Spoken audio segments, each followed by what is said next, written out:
Imam Ghazali dia sebut satu benda yang indah.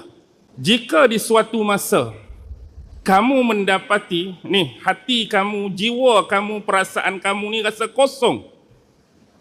Mungkin Allah uji kita dengan sesuatu, kita rasa macam dunia ni tak ada apa, kosong. Tak ada function hidup kita, tak ada fungsi jiwa kita.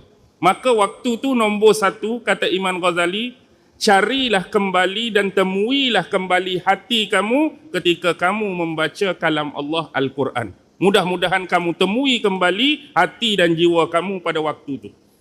Tapi kalau baca Quran pun Ustaz, tak mari juga.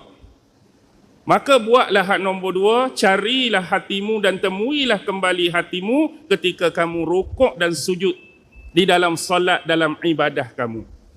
Cari balik hati kamu ketika kamu beribadah, terutama solat duk rukuk tu, minta balik hati.